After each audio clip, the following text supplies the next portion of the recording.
Bismillahirrahmanirrahim. Assalamualaikum warahmatullahi wabarakatuh.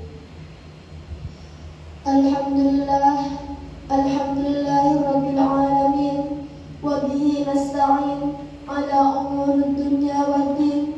Wassalatu wassalamu ala asyrafil anbiya'i wal mursalin wa ala alihi wa ashabihi ajma'in. Amma ba'd. Kali ini saya akan menyampaikan biografi Kiai Haji Hasyim Asy'ari. Syekhana Kiai Haji Hasyim Asy'ari sosoknya dikenal sebagai tokoh ulama, pemikir dan pejuang, serta pahlawan nasional yang menjadi salah satu tokoh besar Indonesia abad ke-20. Kiai Haji Hasyim Asy'ari lahir pada Selasa 24 Zulqa'dah 1287 Hijriah, bertepatan dengan tanggal 14 Februari 1871 Hijriah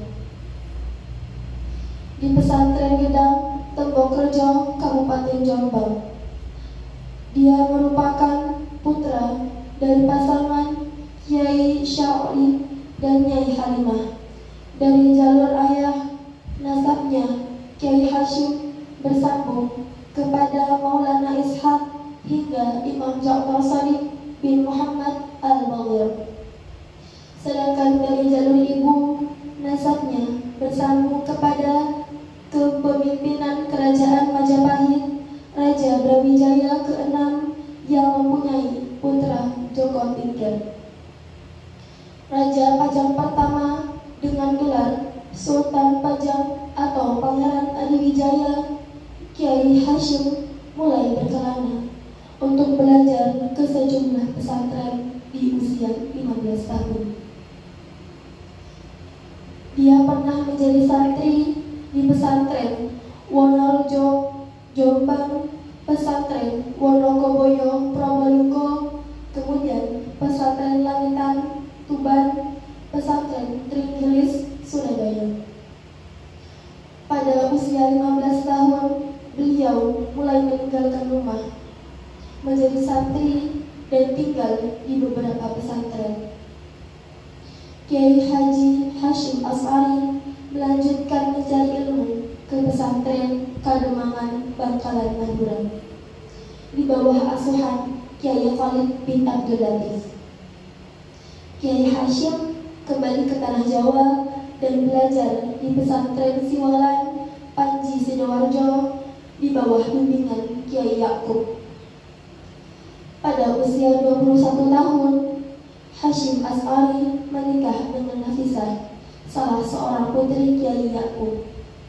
Pernikahan itu dilangsungkan pada tahun 1892 Masehi atau 1308 Hijriah, saat Kiai Hasyim berangkat ke Mekah guna menunaikan ibadah haji. Kesempatan di tanah suci juga digunakan untuk memperdalam ilmu pengetahuan. Hampir seluruh disiplin ilmu agama dipelajarinya, terutama ilmu hadis. Hasyim Asy'ari kembali ke Mekah. Pada periode kedua kembali ke Mekah, Kiai Hasyim rajin menemui ulama-ulama besar untuk belajar dan mengambil berkah dari mereka.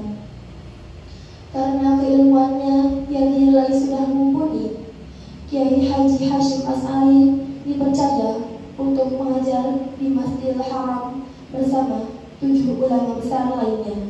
Salah satunya adalah Syekh Nawawi Al-Bantani.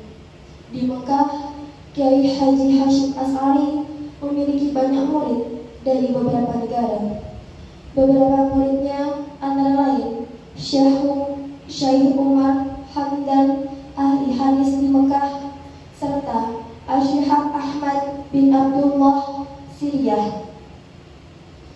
Kemudian murid dari tanah air antara lain Kiai Haji Abdul Wahab Qasbullah, Tambak Beras Jombang, Kiai Haji Raden Asnawi Kudus, Kiai Haji Dahlan Kudus, serta Kiai Haji Bisri Sansuri Denamyar Jombang, dan Kiai Haji Saleh dari Tayu. Pada tahun ke-7 di Mekah, tepatnya tahun 1899 Masehi atau 1315 Hijriah, Kiai Hashim As'ari menikah dengan Khadijah, putri Kiai Ramli dari desa Karangkates, Kediri. Setelah pernikahan itu, Kiai Hashim bersama istrinya kembali ke Indonesia. Pada tahun 1899 Hijriah, Kiai Haji Hashim As'ari mendirikan pesantren Tebu Ireng.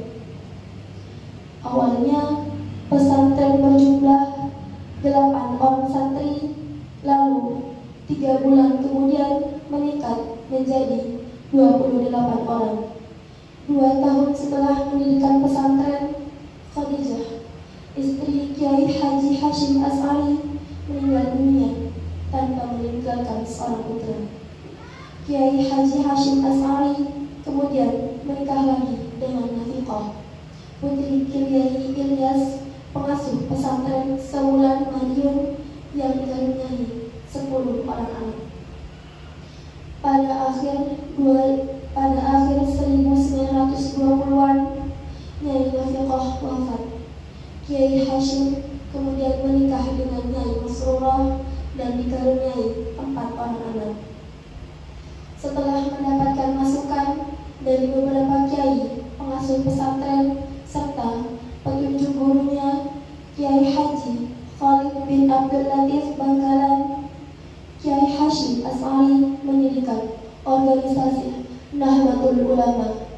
Organisasi kebangkitan ulama itu secara resmi didirikan pada tanggal 16 Rajab 1344 Hijriah atau bertepatan dengan 31 Januari 1926 Masehi. Dengan Kiai Haji Hashim As'ari dipercaya sebagai Rais Akbar.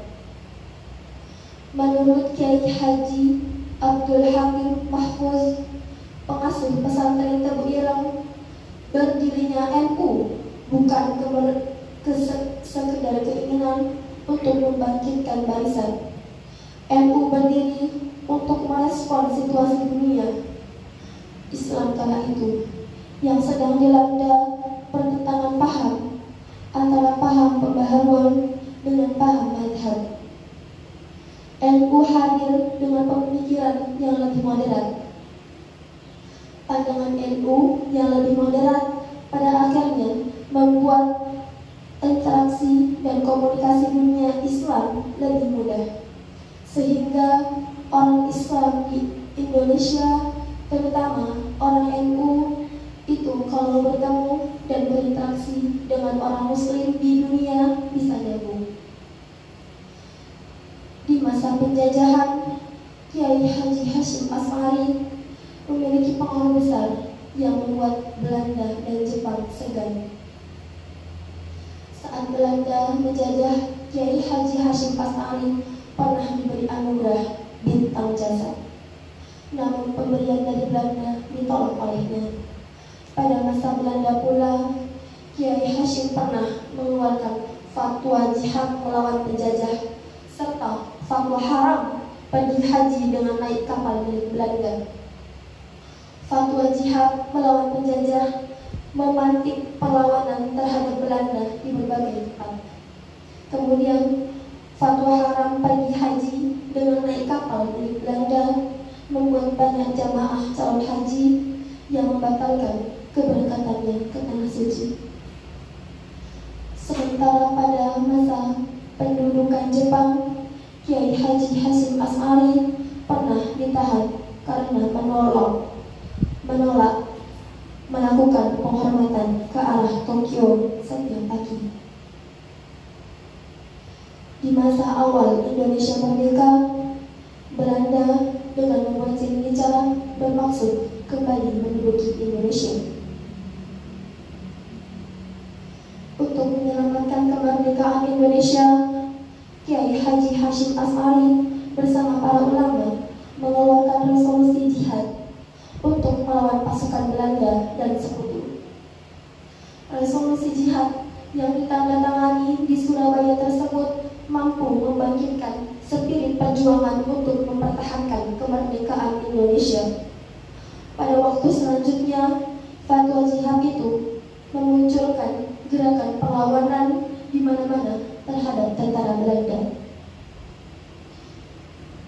Kiai Haji Hashim Asy'ari wafat pada 25 Juli 1947. Jenazahnya dikebumikan di pesantren Tebu Ireng, Jombang. Satu dari sekian banyak kontribusi besar Kiai Haji Hashim Asy'ari terhadap bangsa Indonesia, yakni menyatukan dua kubu yang bersekutu untuk menentukan dasar negara Indonesia yang baru lahir.